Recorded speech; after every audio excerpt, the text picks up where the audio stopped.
Presented to you by Talking the Line Sports Media, a sports gambling podcast by bettors for bettors, connecting you with the brightest, sharpest, and most electric personalities in all the sports gambling industry. So as always, pull up a chair, open up your mind, and get ready to receive knowledge you won't find anywhere else. We can't thank you enough for joining us, and we hope you enjoy. This is Wise Words.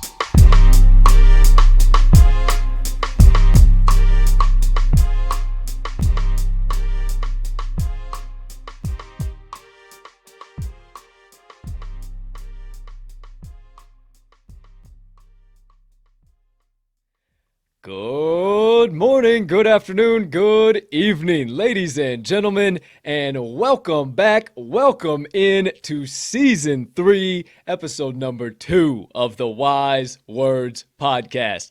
I am your humbled, honored, hyped, and always handicapping host, Colt Soroka, and I can't thank you enough for choosing to stop by and get some of the best knowledge and insights from some of the brightest, sharpest, and most electric personalities in all of the sports gambling industry and beyond. Now, my friends, if you didn't see the title, you know that we have another Volume 2 on tap, a young man who we had an absolute blast with the last time he stopped by, so I would be willing to bet, if I was a betting man, oh wait, that's right, I am, this is going to be another nuclear power plant this time around. So my friends, before I bring him on in, please get on your feet, put your hands together for the man you know as the myth, the degenerate gambling legend, and around these parts, the TTL Crew's resident Southsider and Cheesehead faithful himself, my co-host, my man, my partner, Mr. Riley, RMags, Magnuson. Partner! How you doing over there today, pal? My man, I am absolutely fantastic. Season 3, Episode 2. We said it last week, man. Every time we hop on the show, I forget how much I miss it and I miss this type of format that we do on this one, man. But I'm doing fantastic, man. Interested to dive down to whatever rabbit hole we figure out today. As you know, I've been picking up my my involvement in the space that we may be talking about today as far as the gambling world. But nonetheless, dude, let's get on with it. I cannot wait. You know, it is nice to have the old dots popping off behind us, the old green feeling, you know, the feeling of money. I do love coming back on this format, and hey, you know, you kind of fancy yourself as a golf capper these days, so maybe you just add a few more feathers in the cap, if you will, by talking to the man that's joining us here today. So without further ado, my friends, that aforementioned gentleman that is joining us for the second episode of Season 3 and the second Volume 2 installment has been absolutely killing the game since the last time we had an opportunity to talk to him. He is one of the go-to sources of information for all things PGA, and his work has been featured on CNN, CBS Sports Network, Sports Grid TV, SiriusXM, and ESPN. He's the current digital media manager and national golf analyst at the Bleav Podcast Network, and he's the current on-air host for Let's Bet It. Or no, I'm sorry, Lock It In. I apologize, wrong network. Don't listen to me. He is the current on-air host of Lock It In, presented by Bleav. Hey, I'm human. I make mistakes sometimes. It's okay. Ladies and gentlemen, get ready to take a trip to our nation's capital. But as always, before we can, it is my honor and pleasure to welcome in alumnus of the Maryland University, professional golf and sports betting analyst, award-winning broadcast personality, and insanely knowledgeable human being, Mr. Cam Rogers. What is up, guys? Welcome in, buddy. Always the best intros. And let me tell you, Let's Bet It, fantastic show. I watch all the time. Jared Smith, he's been on my show. Great guy. Say, he was on this show too, not even that long ago. And Let's Bet It, Lock It In, all the L's around here. It's all good. Same. Hey, yeah. Hey, not the same vibe though. I love your show. I love the guests you have on there. I love what you do too. Big fan of kind of the growth, kind of the step up in game, if you will, since the last time we seen you, my man. How's everything been going on your end of the world?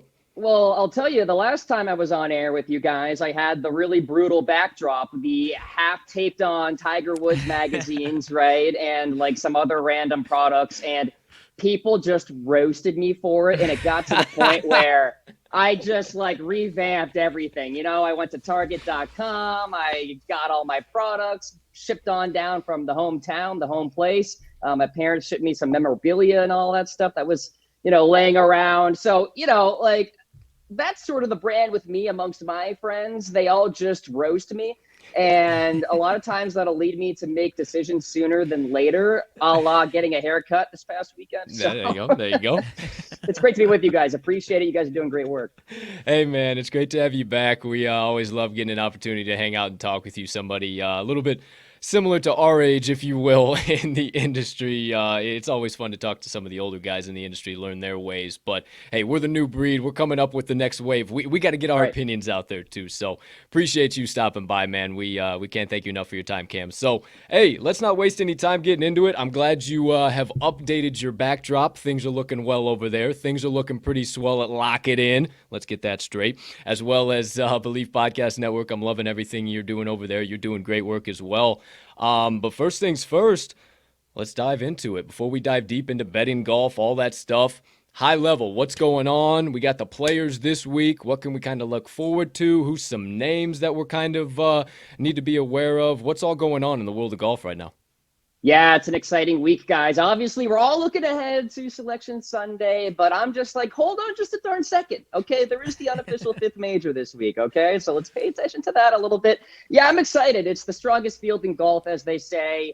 Official world top 50, 48 of them are in. No Tiger, obviously, and then Hudson Swafford is out. Actually, no Bryson DeChambeau. That's a new update as well. He will not be playing this week, but it's a really stacked field. I'm really excited for it, guys. And the big storyline for me, and I'm still in the infancy of my research, to be honest with you, but what I'm really gathering as we stand, it's going to be a soaked TPC Sawgrass. There's going to be rain every single day except maybe Sunday, okay? So how does that affect your handicapping? Usually when you have a soaked golf course, that favors the bombers, right? Because you get less carry off the tee because of those soaked fairways, and also favors, I would say, the elite ball strikers who are typically really bad with their putting because you have these slower greens, easier to putt on, so the elite ball strikers should do well, a la a Corey Connors, Justin Thomas has done it before, Rory McIlroy, those sorts of guys, right? So that's one thing that's really sticking out to me. And the other thing, too, is the Players' Championship might be the most volatile tournament to bet on because you look at the leaderboards year in and year out, it's a complete mixture of different types of golfers.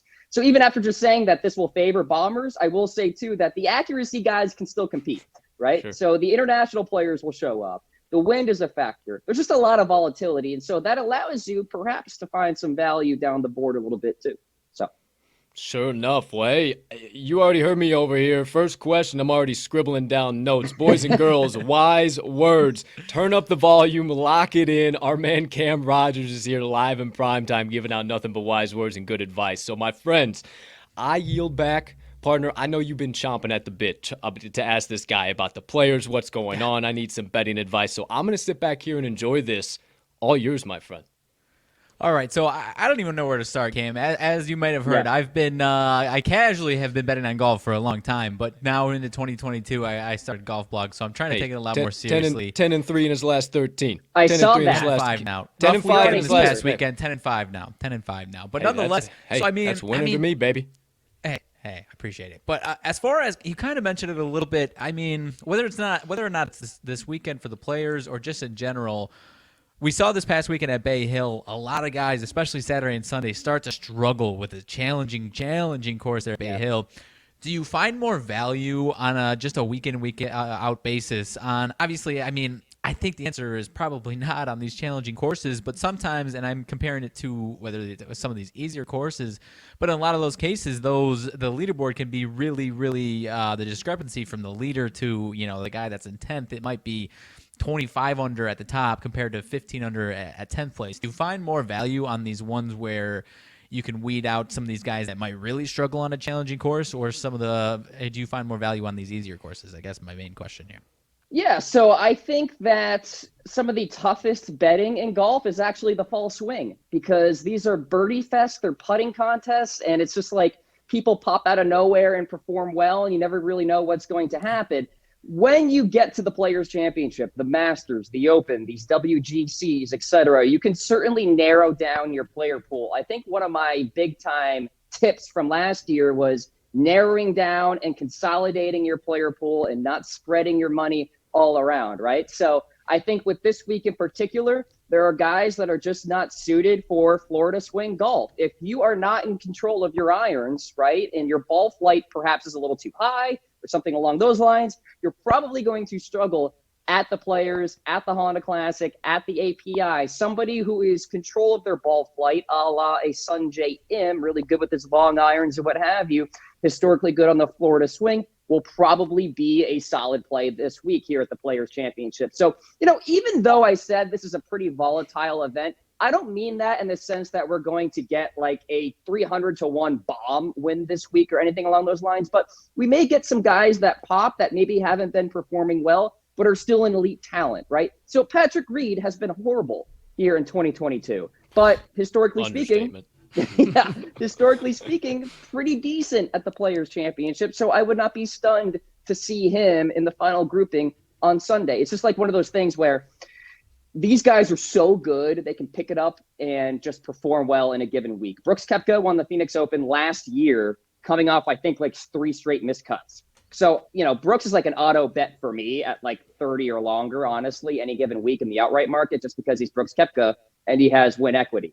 So, yeah, that's a long answer to a short question, but I would say that I prefer these stacked fields and really being able to whittle down my player pool, if you will. The Players is harder than the other 4 major championships or the 4 major championships, but I would say the Players is certainly an easier one as compared to the RSM Classic in the fall, right? Sure. And then I'll guess I love that answer, and I guess I'll kind of build on a few things you said there, and as far as the Florida swing over here, and how often, whether it's this weekend or just in general, and maybe it's Florida and certain other areas not so much, how often do you look at those types of angles where it's whether it's guys that play favorably to those types of locations or just guys that play favorably when they're in their home state? For example, like guys like Horschel have been playing really well, honestly, anywhere so far this year, but especially, obviously, we just saw him finish pretty well in Florida here. How often do you look at that as far as home state or anything like that? Yeah, I certainly think it's a storyline to track. With the Florida swing, it's such a discrepancy as compared to the California swing. There's less wind out there on the West Coast. It's a different putting surface. When you look at the Florida swing, that's grinder central for me. I'm not necessarily looking at ball strikers all the way, but can you avoid bogeys? Because par is at a premium at the API, the Honda Classic, perhaps this week at the Players Championship, although if it's soaked, it might be pretty receptive on these greens. We shall see. So guys like Tommy Fleetwood, Rory McIlroy, Sungjae Im, there's a reason why they perform well on the Florida swing is because they are just really good with their control of their flight of the ball, and they know how to grind in difficult conditions. Shane Lowry, another example, a grinder to a tee, performed pretty well at the Honda Classic there. So, yeah, I think there is a definite discrepancy between the West Coast swing and the Florida swing. Now, you have to sort of take it on a case-by-case basis, right? Like Riviera is a difficult track out there in California, in Los Angeles. So, you want a grinder type of golfer for that tournament too. And so, we'll go to Texas pretty soon. That'll be more of a birdie fest, you would think. And then we have the Masters, which is its own vacuum, if you will, in terms of what I look at as far as a player pool is concerned. But yeah, you certainly have to take into account the calendar and where you're playing, especially the time of year, because the Players Championship used to be in May, right, guys? And the wind wasn't as bad back then. Now it's a lot more unpredictable. Yeah, definitely. Totally agree, especially in that last point. I don't think people, a lot of people aren't really picking up that because it was it last year or 2 years ago that we've moved that calendar date now? So it was 2 years ago. Remember, it was March 2020. We got one round in of the Players, and then it got canceled. Right. Good times. Wow, I did not even realize that. Yeah, 100%. And yeah. Go ahead. Sorry. And like the last time we were talking with you too, Cam, like we were having our conversation centered around, okay, fans still not really coming back. Like what's going on with COVID? How is that bringing visibility? Like I went back and looked at some of the notes, and I was just like, man, we had such a different conversation than what we're going to have this time. It's COVID's just so over. bizarre. It's bizarre, man. I mean, hey, it's fingers crossed. I mean, knock on wood, as far as we can tell. But Mags, what else you got? You wrapping up on that end of things? I'll keep it moving, keep it grooving here with the Players. Yeah, go ahead. Cool. Well, I was scrolling through this thing we like to all use called the Bird app, right? that old blue Twitter app. And I saw this stud muffin with some shades on Look his. at that clown. I'm telling you, just fucking stud muffin. And I said, man, I gotta see what's going on here. It says Cam Rogers power rankings for the Players Championship. I absolutely love it. I was just gonna dish those out on the show if you wanted to comment on anything there. Please. So 1 through 10, he's got Will Zalatoris, 40-1 odds. Colin Morikawa, 12-1 odds. Rory McIlroy, 18-1. Sungjae Im, already talked about him today, 40-1 odds. Victor Hovland, 18-1. Adam Scott, 55-1. Xander Schauffele, 28-1. Louis Oosthuizen, 60-1. Matt Fitzpatrick, 40-1. And rounding it out, Daniel Berger, 35-1. I like where your head's at there, my friend. I don't think I have one bit of dispute that I could really say. I mean, if I would say anything, my boy Louis always seems to be in these spots, just a weird, goofy, throw a dart at the board, and he's going to finish top 5 on some weird odds. But I got no disputes there. I absolutely love it. Anything just off the top of the head as far as your power rankings, my friend? Well, you guys are so kind because I left out John Rahm, I left out Justin Thomas, I left out Patrick Cantley. But hey, volatile event, right, guys? Not the top players can play well every single week, right? Not all of them. So, yeah, I mean, I like Will Zalatoris to win this week, 40-1. He's my projected outright pick here. And really, it just comes down to ball striking with him. He has been absolutely elite in terms of strokes gained approach. And that is the key for me this week, guys. Taking a look at the recent winners here, 2021, Justin Thomas, he was 5th in the field in strokes gained approach. Rory in 2019, 6th. Webb was the outlier in 2018, 92nd, but before him, it was Si Woo at 16, Jason Day at 9, Fowler at 3. So you get the picture, right? It comes down to the iron game for the most part. And Will Zalatoris is a guy who does not shy away from the big stage. His debut at the Masters, he was runner-up. Played well at the U.S. Open in his debut there, too. So he knows how to perform in these difficult course conditions, in these strong field events.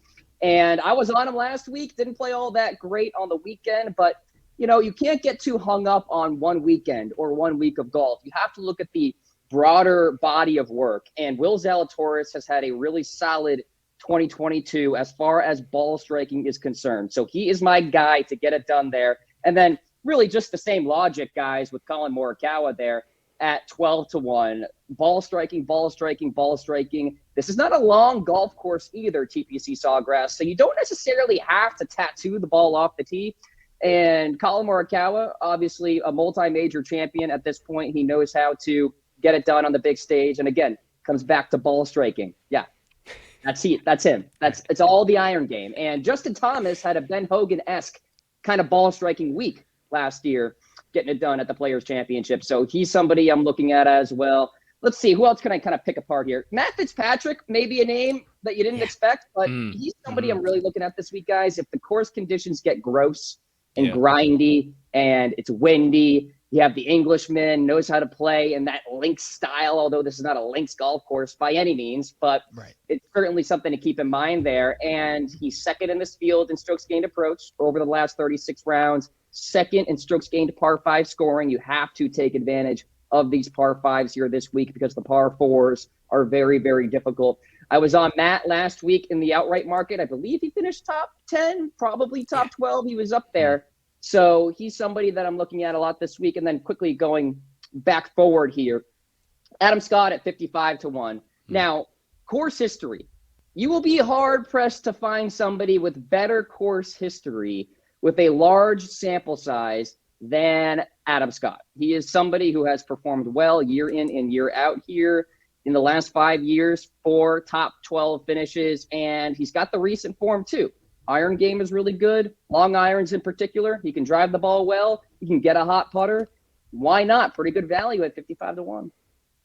I like that a lot. I like that a lot. Again, you saw me scribbling notes. I'm listening loud and clear. How you started things off there? Hey, I don't have the ROM. I don't have the JT. I don't give a damn on this side of the screen. You see me singing all the time. Damn, it feels good to be contrarian. Exactly. Damn, it feels good to be contrarian. That's what I always do. I love it. When everybody zigs, I zag. So you're speaking my language, my friend. I love everything you're putting down, Cam. So, hey, you got me pumped up. I got plenty of stuff I'm already betting on. I got a full card. Mags ain't even put his stuff out. You ain't put your stuff out. Time of recording on Monday. I got 15 plays already. Take it away from me. Hey, take it away before I start hammering more plays, Mags. Goodness gracious. Well, Fitzpatrick, I really, really agree with. He's been playing really well for a while now. I was interested in this past weekend, and honestly, one thing that really just finally turned me away, because I've only been taking 2 or 3 plays, like top 20 at a time here, and it was like he had I think it was non-COVID illness or something like that, like a month off or something like that, technically, as far as actually playing on the tour. So I was just like, maybe I'll just take a week off, see what he does. And he played really well, like you said. He finished tied for 9th in this one, so I like that one a lot. What about what are your thoughts this weekend on Cantley? Not necessarily the win, but it seems like he's number 4 in the world, I think, right now, and maybe not the last couple of weeks. I think he's taken a couple of weeks off, but he's playing over the course of the last 3-4 months as well, if not the best on the entire tour. Plus 2,400 odds to win this thing. Is that undervalued, or is this a tough spot for him specifically? Is he 24-1 as we stand? That's actually a pretty good number. On FanDuel. At least on FanDuel, that's what I'm seeing. Yeah. Yeah, so John Rahm has been in the unbettable range for me all of 2022. There's just no point. He hasn't won since the U.S. Open, so you'd be, in the deep red if you were to bet on him every single week. So I'm out on him for sure. Patrick Cantley, I don't hate it at that number, quite frankly. And here's the deal, guys. When you have such a strong field, you have to take a stand on the top players, whether it's good or it's bad. You can't, bet on everybody. So you sort of have to shrug your shoulders to some and go no to others and say yes to others. So Patrick Cantley, he's been absolutely fantastic. There's no doubt about it. The only thing, too, is you look at his course history, 2 missed cuts the last couple of years, 23rd, 22nd. You want a little bit more. You would like a top 10 in terms of his Players' Championship history. But, he's Patrick Cantley. He can certainly win here this week. There's no doubt about it. But I will probably stay away from him. Top 10 play. Sure, why not? I'm sure the number is still fine on that one. Maybe some matchup plays as well. You can get some plus money. I actually saw just recently some plus money on Colin Morikawa over John Rahm.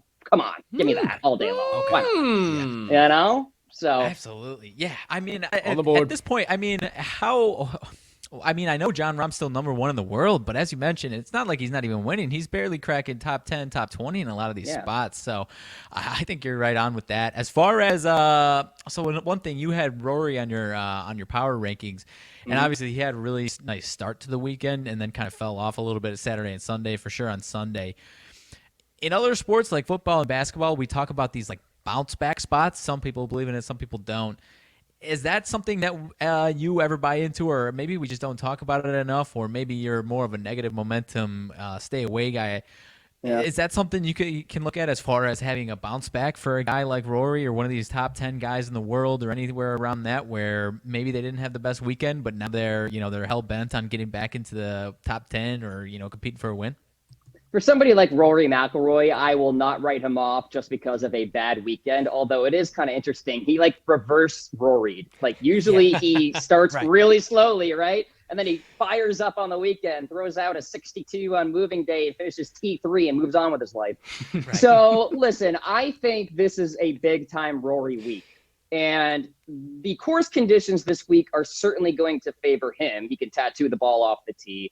And all of a sudden, I'm just thinking about today, guys, 2011, U.S. Open, Congressional, soaked, and Rory lapped the field. I'm just having flashbacks. I think this is a good fit for him here, guys.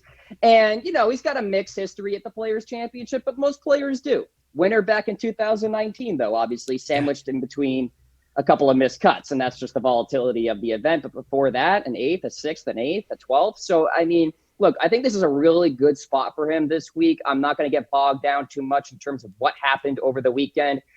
Listen, you can get those 76s like that on a Florida golf course when you hit it into the water. You know what I mean? So it can just be a fluky thing, a freak thing. I'm not too concerned about it. Rory should be fine this week. Right, I think I agree with you, and I'm laughing at myself because it's like he still finished tied for 13, so it's not like Right. he was abysmal by any means. He put up a 65 on Thursday, for goodness sakes. But that's all for now, Colton. If you got anything else, I'll kick it back to you.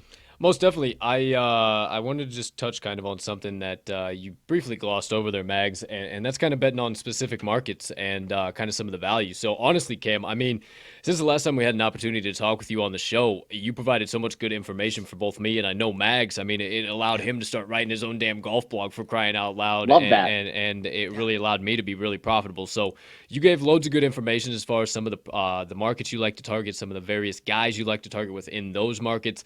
I mean, kind of the same question. Are you still targeting those same things? Has the process kind of evolved? Is it same shit, different day? Are you kind of on a different track? What's the most profitable markets you're finding right now?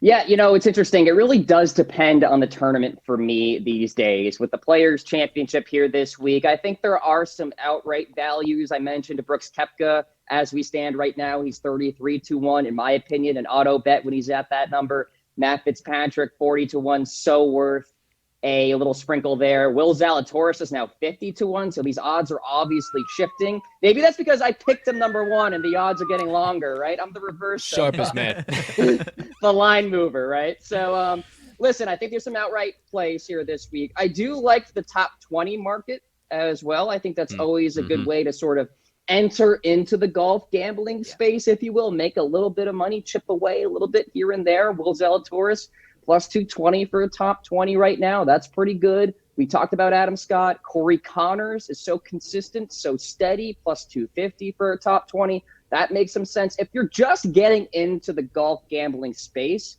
I think you start with matchups here, guys. I mean, you're basically like betting on a game, right? Like it's the NFL, NBA, but it's for a couple of golfers going at it in a given week. And you can find some pretty good plus money. I always go for the plus money. I mean, you can always go for the heavily juiced up guys, but it's like, I mean, I would rather sprinkle around with the plus money because of the volatility of golf and because these guys are so talented. The differential in talent is so razor thin. This is not Alabama versus the Citadel, right? I mean, that's Alabama 10 out of 10 every single time money line, right? So it's a different situation here with the game of golf. And so, I would work your way from matchups to like top 30s, top 40s, top 20s. If you want to sprinkle a little bit in the outright market, I will never talk you out of it. Of course, again, it's a tournament by tournament situation. I will certainly dabble with the outrights for the Masters. The Masters notoriously is a chalky event. And usually there are no surprises unless it's Danny Willett in 2015. But other than that, nothing too crazy. And so 2016, excuse me. So, yeah, I mean, I think that is kind of the process as far as golf betting is concerned. Yeah. I love that, my man. Yeah, definitely those top 20s. That's something that has made me really profitable. I know Mags, too. I've been telling a lot of his top 20 plays lately in the plus 320s, plus 360s. Those have been profitable as all hell. And I mean, maybe it's a little sweaty on Friday. They squeak into the cut, and then they turn up on Saturday and Sunday. And we're sitting here on Sunday with an easy cash top 20 ticket, just thinking, okay, well, now we ain't got to worry about nothing. Then you can kind of play around with some outrights and stuff like that. So that's made us incredibly profitable. I got to start messing around with those matchups. I typically only do that with some of the bigger events, but I feel like in some of the smaller ones, you can get really, really precise. Because you know me, if you follow my content at all, Mid-Major King, I love the niche markets. I love the mid-major basketball. I love the smaller things. So maybe I got a new little some new little rabbit hole I got to dive maybe down a little here parlay. Okay, maybe a little something I got to dive into. But Mags, what you got around that? Yeah, I mean, kind of just building right off of that. More so just curiosity because I've never dove into them. I think there's like a fear based on it, and I'll explain why. Is there any value that you find? And I think it's book by book as far as what groups are stacked together as far as group betting. Like for this weekend, for example, one group that I see as far as you have four options: Morikawa, Justin Thomas, Rahm, Hovland. Odds are plus 220 to plus 330. Ever find any? Is it maybe that's tournament by tournament, group by group? Ever find any value on those though? Yeah, certainly. Let me go ahead here and take a look. I'm on FanDuel Sportsbook as well. So, yeah, you have the Group A's, the Group B's, the Group C's. Let's see. Anybody sticking out to me? I think as far as what I said about being fearful, like, so let's say I'm in love with Morikawa and I love that and I don't like any of the other guys. I guess I have a fear that like maybe Morikawa finishes second or something like that, and whoever someone else in this group wins the entire damn thing, and it's like, all right, well, I could have taken top 5 at plus 500 instead. Like, what am I doing here? That's my fear, I think. Is that Yeah, rational? you have to just look at it in terms of a vacuum, right? So, I mean, Yeah. Group A is just too scary for me because Justin Sure. Thomas could win. He could Right. be the first Right. Players Champion to defend his title. So, Colin Morikawa, I like him a lot this week. Victor Hovland as well. Group B is interesting only Okay. because Scotty Scheffler just won. You would think maybe a little bit of a regression in a volatile event. So, I'm out on him. And Xander Schauffele, we haven't seen a lot of him so far this year. Patrick Cantley, I talked about him a little bit earlier. So it could just be a one-on-one showdown between Rory and Cantley. I would like Rory in that spot, though, plus 220. Going down the board a little bit here, I talked about Brooks Koepka. I talked about Matthew Fitzpatrick. Let's talk about Group D betting here. So Dustin Johnson, we've barely seen him. I have no idea what's going on with this game right now. It's surprising he's even the favorite. I was going to say, I think last we saw him, it was rough, if I'm not mistaken. Last time we saw him.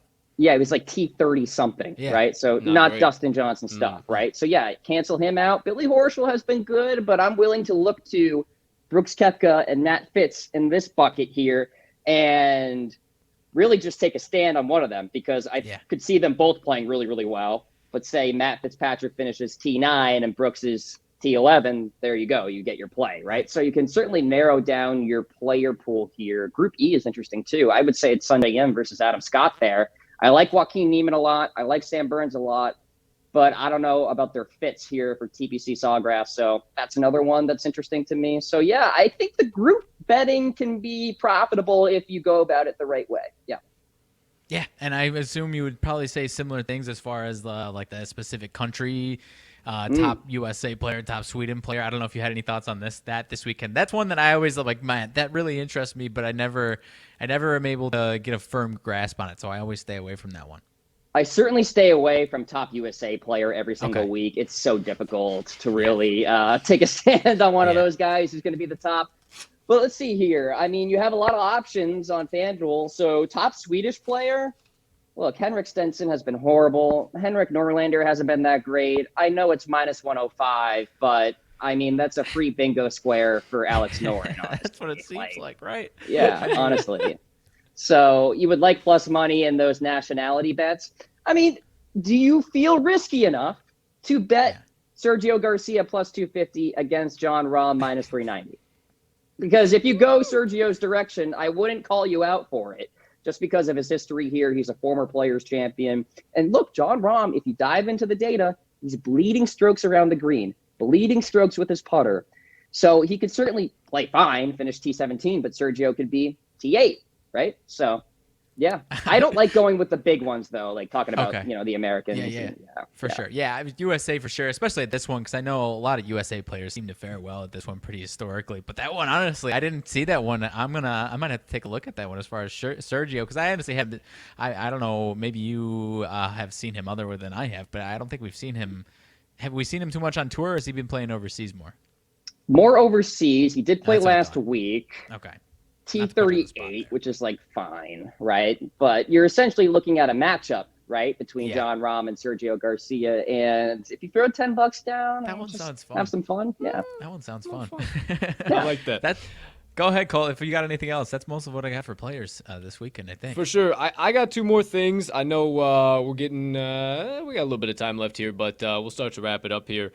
I got two things. One question that I've been asking all of our guests since the last time we talked to you and didn't get an opportunity. I don't know if it wasn't one of my questions or just didn't get an opportunity to ask you the last time. So you being a young gun in the space, I wanted to take an opportunity to get your perspective on that. But before I get into that question, everybody kind of wants to know right now. It's kind of the allure of golf, if you will. What kind of info can you give us on the SGL, the Super Golf League? I think that's dead in the water, guys. Yeah. I really do. I mean, everybody has come out and said that they're not going to be a part of this. There was a part of me that thought maybe Bryson would go on board with this, but then he came out and said that's not going to happen. And so really what? It's going to be Phil Mickelson and that's it? Like, I mean, honestly, who else can they get? So I don't know. I mean, I'll tell you what, just kind of parlaying that to Phil Mickelson here for a second. I mean, what a PR nightmare for this guy. And obviously he's not playing this week at the Players Championship. But let me say this. If he makes a return, if he makes a return to the Masters and for some reason, in some way, Tiger Woods does as well, that's going to be the greatest Masters in terms of pre-tournament hype that I have been a part of in quite some time. Just saying. Tiger's not coming back for Augusta, but if he were to, that would be wild. But yeah, Georgia. Yeah, the SGL thing is just like, I don't see it. I really Yeah. don't. The players want to play against the best in the world, and the PGA Tour provides that. So I think players prefer that over a fat check, quite frankly. Because they're already getting fat checks and at the end of the day as well, not to mention that. Yeah, as far as over here is concerned. Yeah, that was kind of our thoughts on it, Cam, when we talked about it on our daily show. And also at the same token, we talked about this a little bit. This popped into my head too, just real quick.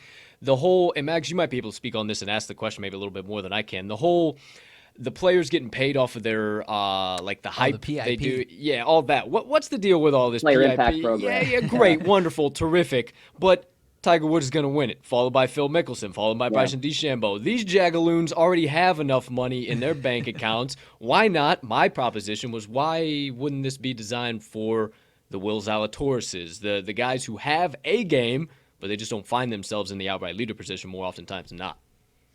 Yeah, I was having some dishwashing thoughts the other day about this. Just popped into my head. Like, how about we change the parameters of the PIP, right? I mean, because, yeah, you're right. I mean, Phil and Tiger are going to monopolize it every single year. Tiger hasn't swung a club in the last year on the PGA Tour, and he won the dang thing. So it's like, I don't know. I think we have to reevaluate how we score this and sort of go from there, because Max Homa, Mr. Twitter, wasn't in the top 10, right? How about that, Riley? Yes. He was literally beating the drum Seriously. 3 days ago. I mean, standing on the mountaintops, just where the hell is Max Homa on this list? Seriously. So 100%. weird. Yeah. Well, because and then DJ was another guy on there who obviously DJ's one of my favorite golfers to watch, but it's not like he's got a social media presence or anything like that by any means. Like, he's not I mean, Mr. Entertaining. Let's be real. No, I mean, because I think we both agree, Colton, that this, like, in theory, then kind of how you just talk. In theory, there's a way that this works, but the way that it just laid out was not the way that it works, for sure. Negative. Yeah, we have to reset a little bit and reevaluate how we score this, because, again, look, Tiger Woods is great. But, you know, outside of that recent tweet to Phil, he's not all that entertaining on social media. And so, you know.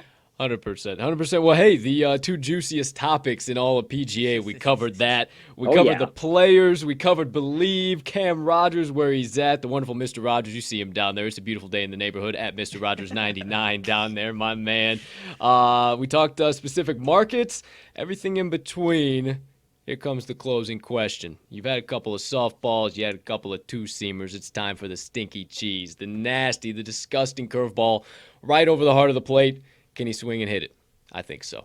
I wanted to ask you this because I think you give some really good highbrow thought on this, if you will, Cam, and because I know you're a very, very cerebral gentleman, so I really respect some of your thoughts. So I wanted to ask you this, and I know I asked you from kind of a betting perspective the last time I asked this, but this is from more of a content creator perspective. So I'm going to ask you this. What's your number one piece of advice for an up-and-coming content creator, analyst, someone trying to break into the sports media space, or even just somebody around our age trying to chase a dream or passion? What's your number one piece of advice for that person? One word: tenacity. Tenacity. Creating your own path through different approaches. That's your own content. That's going on LinkedIn and sending 1 million connection requests and then introducing yourselves to decision makers in the industry. If they don't answer, follow up. It's doing stuff like this, bringing on guests to your shows and having them reshare your content and generating that community. It's not like trying to be a lawyer or a doctor where there is a straight path to get there, an educational path to get there, right? Ryan Seacrest, right, went to 1 year of college, moved to LA and tried to do the dang thing, and he did. So there are so many ways to go about it. And I think that's the fun part about the journey. Leave nothing on the table. Always send thank you notes. I was on a call recently with somebody at Stadium. So I was the Campus Insider guest reporter back in 2015. There was a big contest and what have you. And I was in college when I got it. And I just caught up with, this decision maker at Stadium and, got on the phone for like 15 minutes just to catch up, say what up. Wrote a thank you card, and then sent him one of my lock it in tumblers that you can actually see right behind me there. I'm pointing to it right now. There it is. So it's those little things. that stand out, right? I was at the Super Bowl for Radio Row, and the Sports Grid TV people remembered me sending them one of the Cam Rogers chocolate bars. My parents own a promotional products business, by the way, so they helped me with this. Oh, there you go. And so, because what the deal is, you are a fish among other fish swimming upstream. Somebody at iHeartRadio once told me that, and actually really did stick with me.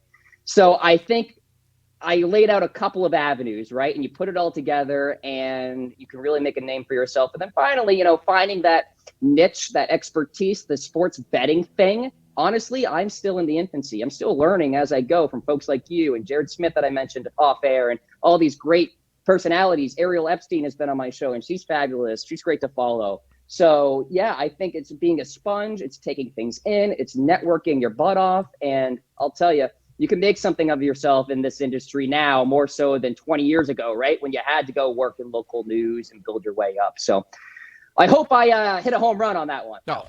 Most definitely, my man. Most definitely. You saw it down there in the crawler. Tenacity in all caps. TENACITY. That's all it's about. Absolutely. It just takes I talk about it all the time, Cam, in enjoying your current gift, the present moment, and allowing those future gifts to be there and just continuing to work towards it, go towards your goal. And what that takes is tenacity. Because sometimes what I also like to say is in this life, when one door closes, another door opens, but it is a sumbitch in the hallway. And sometimes you just got to go through that hallway. So that's what you're preaching. That's what you're speaking. And that's what both me and Riley live by. And I hope a lot of people can listen to your words too, my man, because it's definitely good stuff. Out straight, gone. Grand salami. See you Always later. visualize too. Visualize where you want to be. I love that. See it. Kind of like on the golf course, you visualize your shots. Visualize where you want to be in the professional world, whatever that is. Listen to this guy, kids. Listen to this guy. That's number one. If you don't listen to me beating the damn drum on meditation and visualization in this life, There you go. Listen to this guy. I wiped dipshit off my forehead this morning. I can barely get out of bed and do it this morning. This guy, much bigger brain than me, so listen to him. He says it. I must be doing something right here. So my friends, that's all I got. Mags, looks like all you got. The one final question. Wait, what you got? I wish we could end it there, but I'd be remiss if I didn't. Because last time it was about football season when we had you the first time, Cam, and we had to give you some razzing as far as your damn Maryland Terrapins are concerned. And we're deep into March, and they just got smoked again yesterday. Get them out of the conference.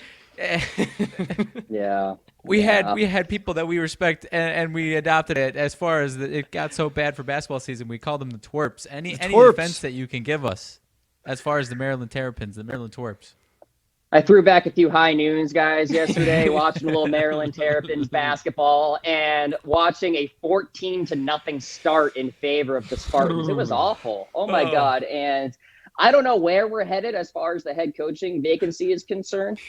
But I will say we certainly need to find an identity because we turn the ball over. We don't win on the glass. It's so frustrating to watch when shots don't fall. It's just not a fun brand of basketball, quite frankly. And so obviously we're not making it to March as far as the tournament is concerned unless we win the Big Ten tournament miraculously. But, yeah, I mean, it's on the up and up. I think college football, Maryland Terrapins football is still going up. Loxley has something good going there in College Park. As far as basketball is concerned, I think there's going to be a little bit of a reset, to be frank with you. So, yeah. I love it. I had to sneak that in there. Thanks for the positive vibes, though. Yeah, of course. Big Ten homer over here. I couldn't let it go. Yeah, pull that out from under the rug. We ain't getting out of here yet. I love it.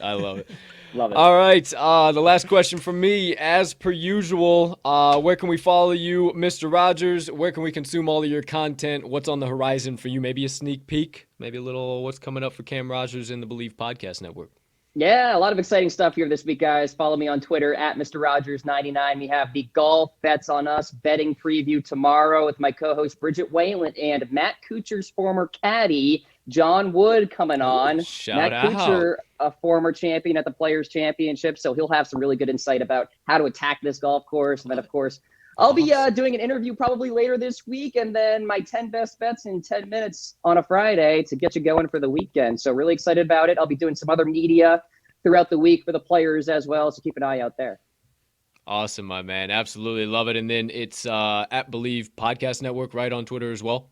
So we're actually just now rebranding a little bit. We're now a content network overall. Ooh. So we are, that's always been the vision for us since the Hey, there beginning, you go. right? There So you we go. started with podcasts. We're still doing podcasts, of course, but we're doing Sure. TikTok. We're doing YouTube. The lines are blurred these days, guys. You course. know that. Content's everywhere. So Sure we are enough. just Bleav now, officially. Okay. At So, Bleav. Awesome. And that is Bleav, my friends, not the traditional Bleav. Bleav.